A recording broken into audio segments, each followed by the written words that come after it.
Hello guys, and welcome to season 3, episode 4 of the MSC Performance Podcast. My name's Luke, and today we are joined by Joe Matthews. Joe is a nutritionist, and today we're going to talk a little bit about recommendations for general populations, for strength athletes, and also team sport athletes as well. We're then also going to get into some sex differences for nutrition, as well as recommendations for vegetarians, vegans, and also things you might consider all overarching concept of nutrition. So Joel, how are you today? Yeah, I'm good, thanks, mate. Awesome. Do you want to start with just a bit of an introduction to yourself for the people that don't know you, who you work with, what you do?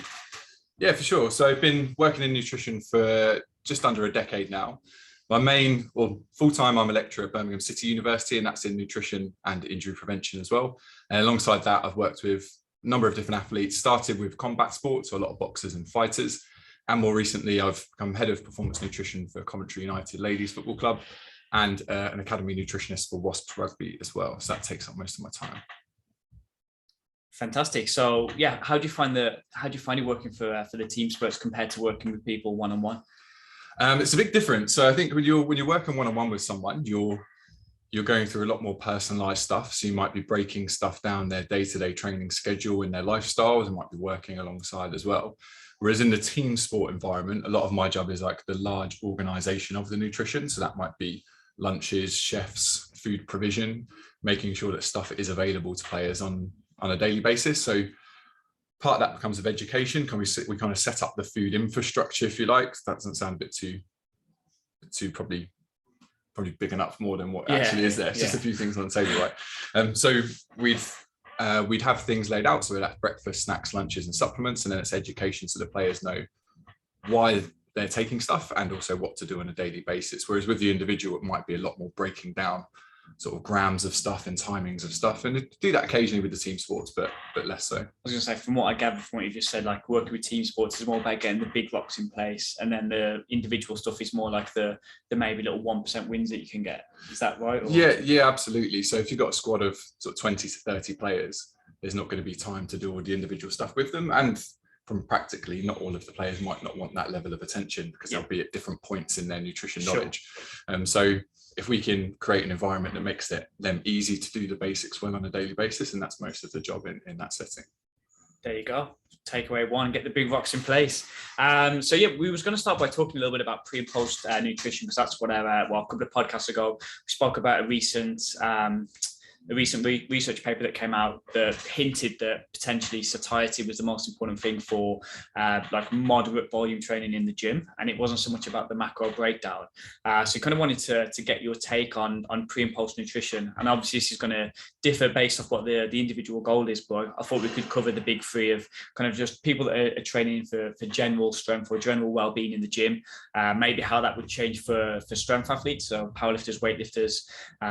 We won't say CrossFit because that's very varied, and you don't like CrossFit, so that's and then for team sports as well. That's not true. I love the CrossFit community.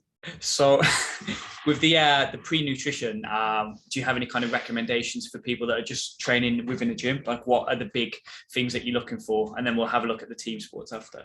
Yeah, for sure. I think the first thing in terms of how complex and complicated you make nutrition really depends on number of training sessions per week and per day, and then the volume of work you're doing in those sessions. Yeah.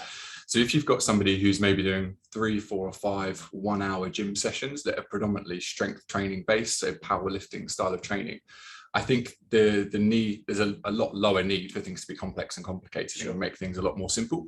If we take that example of someone who's doing, say, 4 or 5 1-hour gym sessions, maybe they've got some strength goals, maybe they've got some weight loss or fat loss goals in there as well. The pre-training nutrition meal really just needs to be a mixed meal, and probably a decent amount of carbohydrates in there, a high quality protein source. Roughly, if you're a smaller female, probably around 25 grams of protein is sufficient. If you're a larger male, like rugby player sort of size, probably closer to 45, that sort of sliding scale. But the main thing is to make it a meal that you enjoy and you digest quite well. So a few things I'd want to go through with someone is the timing of that meal. Yeah. And that can be anywhere from about 90 minutes to 2.5 hours before the session. Some people will be able to digest really quickly, in which case you can eat closer to the session.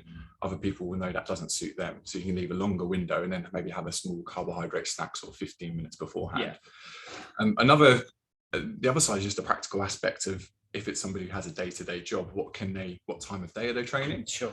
So if it's a morning session, then a large meal beforehand might not be feasible if they're training at say 7 a.m. Whereas if it's an evening training session, it might be that they can get a large meal in the afternoon. And another silly consideration might be for powerlifters, if they're going to be lifting with a belt in that session, then you might go a smaller volume meal. Bloated, yeah. If we put in a really large carbohydrate meal and then you're trying to lock your SBD belt shut, you might be seeing some of those carbs again. Okay. So how do you find out if someone lifts better like 90 minutes beforehand or 90 to 2.5 hours, did you say? Is there kind of anything that you use, like, or is it just a case of trying the meal, seeing how they feel during the session and then trying different options in terms of the timing? Yeah, it's exactly that, trial and error. And I know that's sometimes that can sound like the boring approach, but that's, if it takes you a few weeks to get that trial and error in place, then you've got that information forever. Yeah. And the few basics things I'd get people to track, if you're really interested in sort of monitoring your nutrition to see what works, is I track your sleep, so hours and quality each night. I track your energy levels, so you could just do that on like a traffic light system, so red being low, amber being moderate, green being good, and then track what you think your nutrition has been for the day, again, red, amber, green. And those three things, all traffic light system, can give you a bit of a picture, because what you wouldn't want to do is try a new meal or new nutrition strategy, eat a bit closer to training, not train very well, but then actually your sleep was the problem. Yeah, you're blaming the nutrition, but it could have been a number of things. And I think that's part of it, is trying to tease out what is the nutrition issue and what's the sleep issue, and amongst all of those things. And if you can track well for sort of 3 weeks, you'll probably start to see a clear picture of, actually, I slept well then, and I did this with my meal. I trained a little bit better. Okay, let's try that now for a prolonged period, rather than chopping and changing stuff. Okay, that makes complete sense. And then in terms of like the carbohydrate recommendations, you said about the protein scaling based off the body weight. Is there some kind of scale that you use, or would that depend on their overall kind of calorie goal? Yeah, it really depends on the overall calorie goal. My preference for most people who are doing serious training is that they would feed carbohydrates beforehand. Yeah. And so if you're trying to limit food elsewhere in the day, perhaps you've got a weight loss goal, fat loss goal alongside your training, I would still prioritize the carbohydrates in the pre-training meal, because that's where they're going to have the biggest impact on training quality. If it's a powerlifting session, and let's say you're focusing more on high intensity work, low volume, then you're probably not going to need an awful lot of carbohydrates to fuel that session. So that would be an exception to that. But let's say you're doing a mixed session, maybe some lifting, maybe some Metcon type stuff, you're going to want a decent portion of carbohydrates in that pre-training meal. So with that being said, look, the research that we looked at before was hinting that it didn't particularly matter on your breakdown, because like you said, the carbohydrate demand isn't that high of like low to moderate volume strength training sessions. And it was more about just not feeling hungry in the session.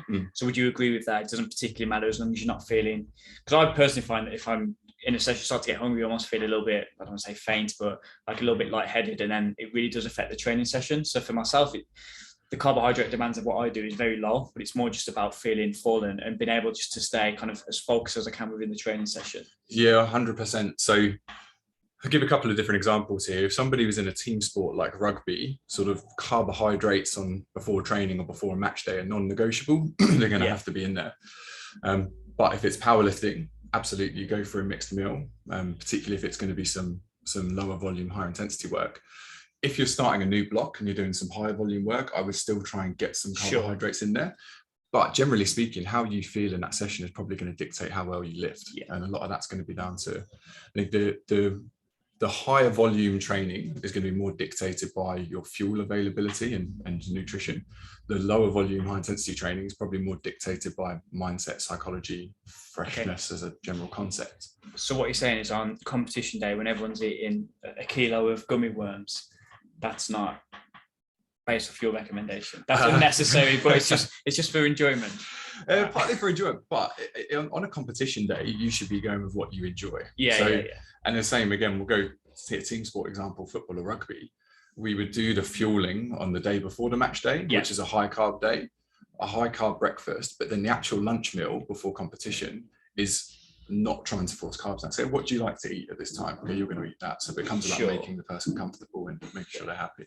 Yeah, you don't be having a massive monster meal before doing like a high impact rugby session or a football match, I guess. So. No, and you want a couple of hours to get yourself in the zone for the event, the training, and part of that comes with having a meal that you enjoy to get you in that zone. So in terms of like I said, fuel readiness, you get the same benefit from having the meal 24 hours out as you do kind of like a little bit closer to it. It's kind of just having that availability. Or yeah, if you're exercising anything beyond sort of 60 minutes possibly, but definitely beyond 90 minutes, and there's an endurance component and it's a competition, you want to fuel up the day before. So traditionally this would have been called sort of carbohydrate loading. It kind of still is to some extent, but a few decades ago, carb loading would have taken 5 days, whereas now we can pretty much maximize that in about 24 hours plus a large breakfast on the day. Again, if it's powerlifting, strength training type stuff, you probably don't need to use those sorts of tactics. But if it's rugby, marathon, endurance stuff, then before an event, then carbohydrates are still king. Okay. That's a good takeaway. How would that change if you were training in the gym? So you said about if you're training 4 or 5 sessions, and it's pretty straightforward. It's hitting the big rocks. If you were going to train, let's say you still train 5 or 6 times a day, but you're training twice on one day, would your nutrition recommendations change if you were doing, let's say, a conditioning session in the morning and then strength session in the evening, or vice versa? Yeah, for sure. So I think one of the most complex things for nutrition is people who are training multiple times per day. So I worked with a lot of fighters who will train twice per day. And when we've got that sort of scenario, and on top of that, fighters will also have a weight loss target normally for their sport, is I'd get them to map out on like a day by day, okay, what are the training sessions, what's high volume, what's low volume. And straight away, the high carb meals go into the areas where the high volume training is. So we know we can prioritize carbohydrates there. And most of us don't have an endless supply of energy we can just take in without it leading to weight gain. So if we have to take energy and carbohydrates out from elsewhere, we can do that either for the low volume training sessions or on some of the rest days as well. But first things first is make sure big rocks in place. What are your high volume training sessions? Your training quality is going to be far, far better if you're fueled up for those sessions. So for a combat sport athlete, that would be sparring. First things first is, okay, here's my sparring session for the week. Right, I know that those 2 meals before sparring, or the 1 meal before and in the evening before, if it's an early session, they're priorities for that week. So you would say that your rest days, you can kind of reduce the carbohydrate intake down, especially if you're just training a normal amount. I guess, like, how much do you find? Obviously, I guess the if you didn't have a weight loss target and you were just trying to maximize your training, you'd keep the carbohydrates fairly moderate on your rest days. But if you had a goal of weight loss, or if you had to be in a weight category, you recommend dropping the carbohydrates down on that day? Was it just about prioritizing them where it needs to be prioritized? Yeah, a bit of both. So I'll give 2 separate scenarios here. One is a performance athlete, so he's a fighter. So they have a weight loss target, and they also have quite high training demands and adaptation. So we want to keep carbs as high as possible. So the fighters I work with, we keep carbs as high as possible for as long as possible until probably the final week, final 5 days before they would weigh in. The opposite side of that is someone who's not a performance athlete, but maybe has some fat loss goals. So some weight loss stuff. They might train 4 or 5 times a week. In that instance, I wouldn't worry about just changing carbs. You could eat a mixed diet of fats and carbohydrates. You could choose to eat low carb, you could choose to eat high carb. There are many ways to skin a cat, and weight loss can be achieved with any diet type, really, as long as you keep protein high would be the key thing. So the protein stays high. But so I guess the question I meant more was, like, you're trying to balance prioritizing our sessions, but you also want to try and make sure you're getting ample recovery. And I guess to support that, keeping the calories high on a rest day is beneficial. But if you've got the weight loss goal, do you see much of like a fluctuation between the working days and the rest days? Because I guess you drop the calories right down, you're sacrificing a little bit of recovery for then having the benefit of it on the training day. Is there like a line there, or is it personal preference, or what's your recommendation? That's a really good question. So I know some sports nutritionists who wouldn't taper down calories on a rest day. I would taper down calories, but not food volume. So try and keep the portion size on a plate the same, but use foods that have a higher volume per calorie. So for example, things cauliflower rice. No, cauliflower rice is doable. Things like aubergine are going to give a large volume, still give you that feeling of fullness, but no laughing at these of aubergine. You insert an aubergine emoji. I wasn't laughing at you, such a child. You're trying to pretend to be this serious lecturer. You're laughing at your aubergine. So foods that have a large volume and lower calories per volume are ideal for rest days, because it doesn't feel like you're restricting. You're still getting a lot of nutrients. They're generally going to be higher in fiber as well, so it helps suppress appetite. And it then means you can shift in a little bit more carbs on those training days. But having said that, I work with people who would say, no, keep keep calories and carbs consistent.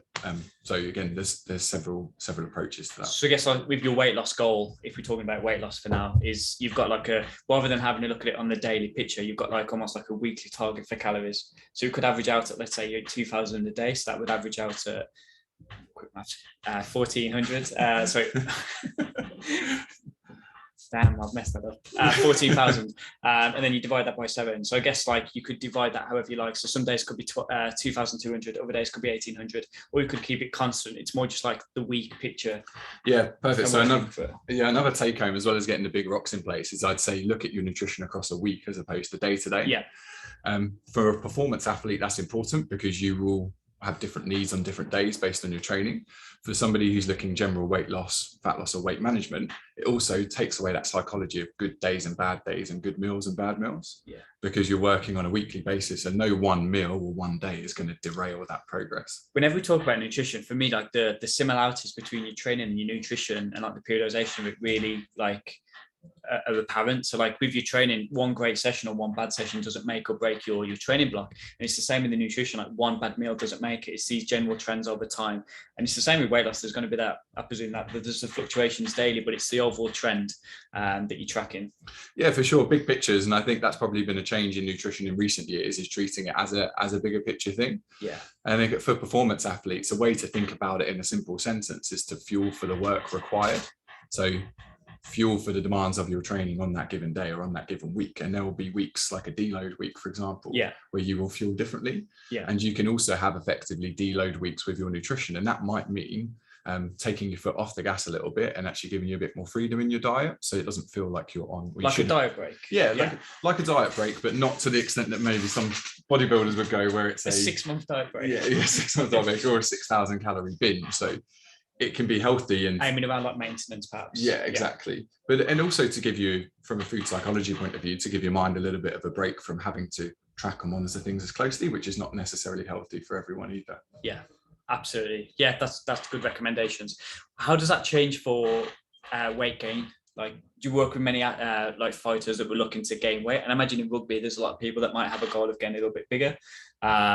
How does your nutrition kind of change for there? Obviously, I guess you're trying to get into a surplus, but do things change with like the meal time and the recovery days if you've got a goal of gaining weight? Yeah, so the goal with gaining weight is really the rugby players in that example who need to put on mass. The challenge is normally getting enough calories and energy in because they're training so high and maybe their appetite is suppressed quite easily. So then it becomes the opposite of what we might do in a fat loss example. So where I said about using foods that are quite voluminous and low calorie, we'd go the opposite route. Calorie dense foods. It might be adding more oil when you're cooking. Something simple as adding more olive oil can increase a couple 100 calories a day. Adding more smoothies, things that aren't going to suppress the appetite quite as much, and using things like nuts and seeds, which are generally quite calorie dense, which you can blend into stuff, add on top. So it's an opposite approach to the fat loss. Some of the things that are useful in that context are not as useful in the other context. Do you find that with like, especially with weight gain, when it's getting to a point where it's plateauing, there's more, because I guess it's easy to get like the micronutrients in, while a lot of people, when they're doing a weight loss, I guess you got to make sure they hit the micronutrients as well. With a goal of weight gain, I guess it's easy to hit those micronutrients because the high volume of food, you've got more chance of hitting the minerals that you need. Do you think that there's more room to add, like you said, oil, but also like foods that they enjoy, so like ice cream, extra chocolates, as long as they're hitting their micro breakdown? Yeah, 100%. And I think even if your calorie needs are quite on the smaller side, there's still room to include those things. Yeah. So if you account, let's say 10%, 20% of your daily intake is going to go to foods that are not considered sort of quote unquote healthy. Yeah. Not a massive fan of using that term, but that's probably how people would best understand it. It just means that the higher somebody's calorie intake, the more energy they've got that can go towards those foods that would be less healthy. There's less room for error if you're on 1,400 calories to have a chocolate bar. Yeah, for sure. But I think it's still, you want to build healthy food habits as well. So you don't want someone to think restrictive. Bodybuilding is a good example of this. It'll be really restrictive and probably too restrictive for 6 months. And then 6 months of like a dirty gain where it is just fast food on a daily basis. And there's probably bigger issues with food psychology going on there and food attitudes that need to be unpicked if you're going on that sort of boom bust approach, all or nothing. Yeah. I guess, well, we don't want to get into it too much, but it's just, being restricted for so long and then all of a sudden just craving everything that you've not had for them months just leads to that kind of behavior, and it's obviously not productive long term, and it's just a vicious cycle. And that's the same with dieting for Gen Pop. You see it all the time, that they go on these, I guess, stupid fad diets, maybe like a keto or like a low carb, and then all of a sudden when they're craving a carbohydrate, it's not just one little thing which they could have easily fit in their goal and their calorie target. All of a sudden they're eating everything. Yeah, I mean, there's a number of reasons why people might go on those binges, and part of it is over restriction. Part of it might just be a really poor relationship with food that could stem from any number of reasons in the past. And some of that, I think, particularly in sports where there's an aesthetic component, so things like gymnastics, dance, bodybuilding, there's quite often other reasons that underpin a lot of that body image stuff. So for you and I, it might be quite simple or easier for us to say, okay, well, we're going to be more moderate with our food intake. For other people, it might speak for I'm the sex symbol of MSC Performance, so I feel the pressure. You might not feel the pressure. I feel the pressure. Carry on. No, that's fine. I was going to end the point. I fully understand. So that covers a lot of what I wanted to talk about with the weight loss and weight gain. I guess then another nutritional thing to think about is if you are vegan or vegetarian. Like, do your recommendations change then in terms of like the amount of protein that you're asking people to take? Maybe the calories, are they any different, or are you giving the same recommendations? Like, what changes if someone's following a vegan or vegetarian diet? Yeah, for sure. There's a few different considerations, and I think depending on what particular type of vegetarian or vegan diet people are following. So if you still eat dairy and eggs, then it's a very different conversation to somebody who excludes all animal products entirely. So there's a lot of degrees in there. Generally speaking, there are deficiencies that are going to be more common. However, I do have a bugbear, if it's okay to share with you. So I think it's really common to talk about people to mention deficiencies in vegetarian and vegan diets and say, oh, well, you shouldn't be that because you might be deficient in X, Y, and Z.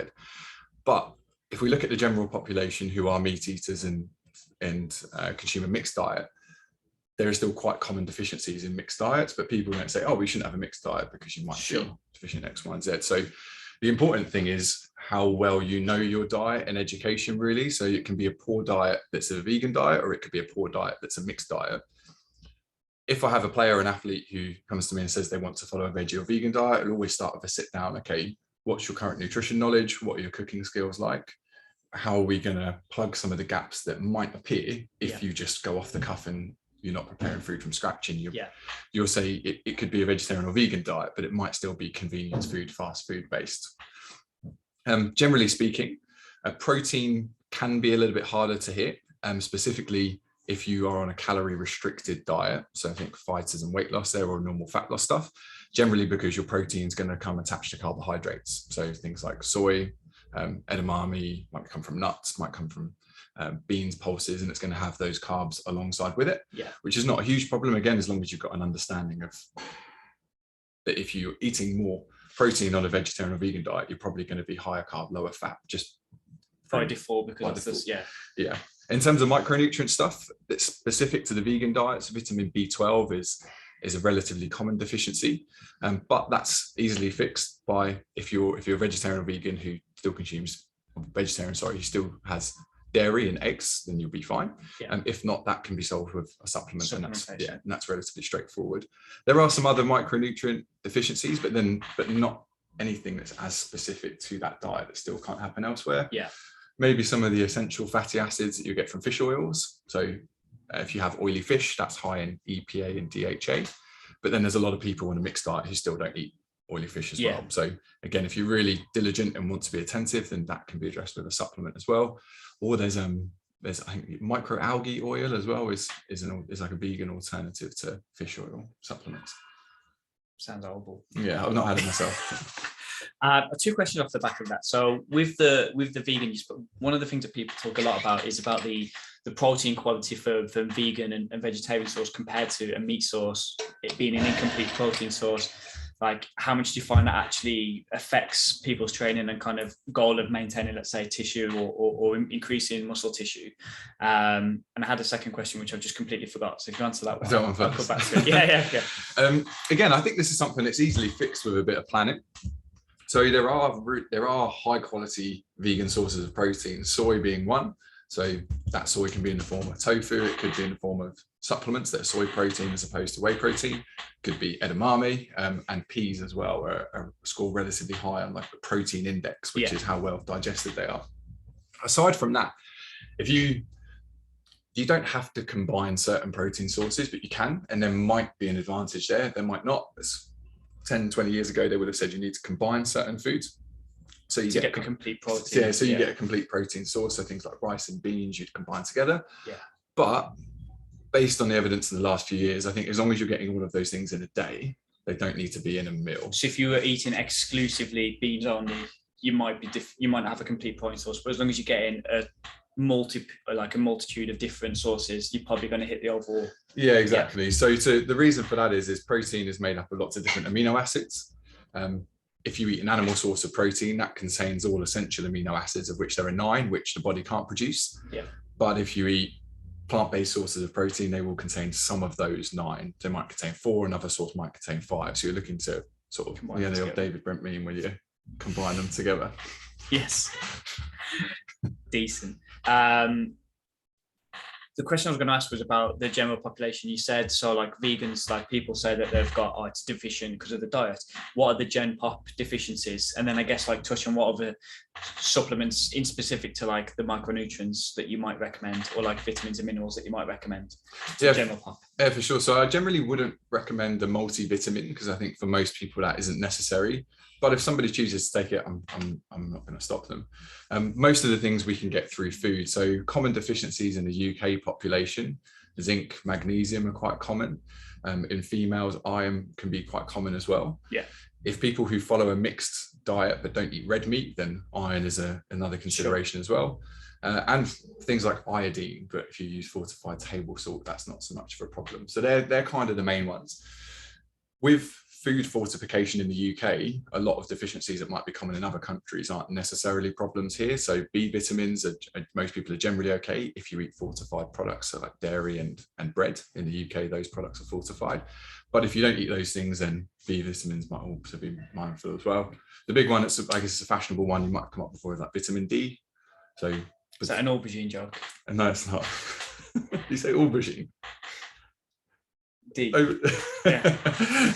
So between if you get a bit of sunlight between April and September, if you're out in the daytime and you've got your arms and face uncovered, you'll get enough vitamin D from the sun in those spring and summer months. But between sort of September, October and March, April, the autumn, winter months, you're not going to synthesize vitamin D from the sun. So generally speaking, a vitamin D supplement's safe and effective, and it can maintain your vitamin D levels through winter. And that might have some implications for muscle health and performance and bone health and strength as well.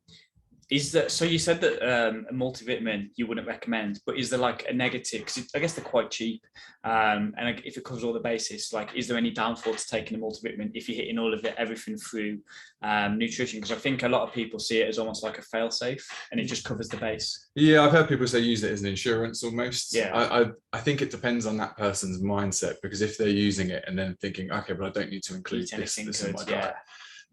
I tend to come away from it, but it's not something that I generally recommend. But if somebody's taking one and they say, should I stop? So that's entirely up to you. Okay. And then I guess on the same thing with the vitamin D, so you recommend it during winter. Is that something you continue in the summer? Is there a negative if you have that alongside going outside? Yeah, that's a good question. So there's lots of, vitamin D is quite a hot topic, and there's lots of different opinions in this area. With the athletes I work with, I would get them to supplement just through the winter months. Yeah. If they want to continue through spring and summer, they can do. That's absolutely fine. Would you adjust the dosage, I guess, or? No, you'd keep it the same. Yeah, you keep it the same. But you kind of got your vitamin D levels. You say this is a normal level. Yeah. And by supplementing vitamin D, you can increase that level in the body. Yeah. There's not so much evidence that having more is better. Yeah. But you want to avoid a deficiency. So as long as you're normal and not down here, you're probably going to be fine. There's going to be no negative consequences. But going higher I'm yet to be convinced that having vitamin D as high as possible is of any help. Is it any hindrance? There's no like health detriment to having too much vitamin D? If you're super dosing vitamin D, so maybe talk about dose a bit. So a general recommendation is around 2,000 IUs, which is international units per day. Some supplement companies like Science for Sport, they do theirs in a 5,000 dose, which for some players will take for larger rugby players, for example, they take one a day. For the women's football players, they'll take one every other day. So it ends up being 2,500. The guidance on what's the safe upper limit for a daily dose, I think, is 4,000 IUs. If somebody's super dosing and they've read that that's going to be helpful, it probably won't, and it could be negative in that the increase in sort of kidney stones and calcium deposits in the body. That's not my area in knowing sort of exactly what that risk carries, but I've never had any need to dose someone higher than that. So the poison is in the dosage. Yeah, that's absolutely right. It's a nice catchphrase. Decent. So that's the vegetarian and vegan. What about for sex differences? So we spoke a little bit about like the women's rugby players. If you're working with a men's rugby team and a women's rugby team, would there be different recommendations you would have there? And then I guess for just general population, the differences in nutrition for men v women. Is there any like big things that stick out? Yeah, for sure. I think the big things probably apply to both groups, and the deficiency that I would want to be more mindful of in women is iron deficiency. Yeah. So the risk of being iron deficient, and then more extreme is iron deficiency anemia, is much higher in female athletes than for the general population. And that can be due to high training loads, which can deplete iron status in the body. But also loss of blood across the normal menstrual cycle can mean you lose iron in that blood as well. And with people now eating less red meat, there's less iron coming in. Sure. And red meat is higher in iron that's more bioavailable to the body. So changes in kind of the nation's dietary preferences coupled with a population who's already at risk, is iron deficiency would be a big one for me to take a look at. Okay. What about like actual macro recommendations? You protein recommendations the same for men and women? Yeah, they would be. So macro recommendations are normally going to be based on body weight anyway. So you might have had protein recommendations. People talk about grams of protein per each kilo you weigh. And that's going to be the same for men and women. The total amounts will be different just because the women will tend to be a little bit lighter on average, not necessarily everyone. But I don't think there's any need to change macro splits or recommendations from men and women. In terms of like calorie demand, if there's an 80 kilo man and an 80 kilo woman, similar kind of levels of activity, do you see much variation in terms of like calorie intake? If there is, it'll be really small. Okay. And that's only because the person who has, if we've got two people who are 80 kilos, the person who has a higher proportion of that weight from muscle mass and less body fat will have a slightly higher energy expenditure. On that note, do you think that's like a really exaggerated thing? Like when people talk about like increasing your metabolism from having more muscle mass, do you think that's really overstated? Like I'm sure it is a thing, but people make out it could be like hundreds of calories and maybe it's actually a small amount. Yeah, I think in that example, you're looking at 100 or 2 calories per day. And in the grand scheme of things, that's no different to counting error and what you're counting in and counting out, or that you've gone for a walk in the morning. So day to day, that's not going to make too much difference, I don't think. Okay. And then with the women, so the differences, I guess, depend on the body weight. Do your nutrition recommendations change depending on where a woman is in her menstrual cycle? Because a lot of times people talk a lot about like the training considerations around where a person is on their cycle. Does your nutrition recommendations change as well? I guess like to combat stuff like people feeling like, at least will hate me saying it, but she eats everything like when she's near the start of a cycle. So is there anything that you'd recommend to combat that? So there's... I just got in trouble. we have to edit that out. I'm panicking. So we got two sort of I put it in two scenarios here. So if you're talking about general nutrition recommendations across the cycle, so in this phase you should eat this, or in this phase you should eat that. Yeah. And I know this is a really hot topic, but this is something I do feel quite strongly about. From a nutrition perspective, there is no evidence that you can prescribe nutrition based on phase of cycle. And I'm aware that there are people with large social media followings who say there is, and there just isn't that evidence yet. You read the studies and what we have available in the current methods, and it's impossible to make recommendations based on phase of cycle as a blanket. If there was an advantage, I'd be doing it, because I work with a team of female athletes where that would be something we could do. That is majoring in the minor of something that probably doesn't make a lot of difference. However, on an individual basis, if you're someone who tracks your cycle from month to month, you might have used an app like Flow Tracker is quite a common one, where you can track your symptoms as well. And how I like Flow because every day you look on it, it says today I'm going to be angry, pissed off, and it's like, oh Luke, this is why I'm shouting. Sorry. But yeah, it's finished. So there's a possibility if the app's telling you you'll feel a certain way, then that might prime you to feel that way. Exactly. But although you can't make blanket recommendations from phases of cycle, working with an individual, you might start to get a really good understanding of your own changes through phase of cycle. So I think the most important thing working with somebody who is tracking their cycle would be, are there times throughout your cycle where you know your appetite's higher and you're more likely to overeat, in which case you can build that into a periodized nutrition plan. If you've kind of got zoom out at the month, reduce somewhere else. Exactly. Yeah. So where I've spoken about looking at nutrition from week to week, you can almost zoom out and go month to month. Again, more important for the performance athlete, where you need to be a little bit tighter on certain areas. For general population, your body's probably going to self-regulate and you'll under or eat less in certain periods and eat more in certain periods. But I think that's where the value is being able to give yourself freedom if it's times where you know your appetite's going to be a bit higher, rather than eat more and then feel bad about it. You can actually build in that to your monthly diet. It's the same with like social event kind of thing. If you know that on a Saturday you're going to eat more because you're going out for a meal with family or friends, you might undereat the rest of the week to try and compensate for that. If you have got a weight loss goal, you might say, well, on a Saturday I know I'm going to eat an extra 1,000 calories, so I'm going to take that 1,000 calories and reduce it from the other 6 days. It's the same idea with the cycle. Yeah, it's same principle, and it also gives you a little bit more ownership and hopefully a bit more understanding of your body and how it responds and how you can fit food to it, without saying, all right, I'm at this phase of my cycle, I need to eat more carbs or less carbs, because we're probably not at a point in our understanding where we can do that just yet. Awesome. On the note of like the research coming towards the end now, but is there anything that you want to see like with the research to answer any questions that maybe you've got, or is there anything that you're working on that you're excited for, or like nutrition that could really help change the scope of what you're doing and how you're working with?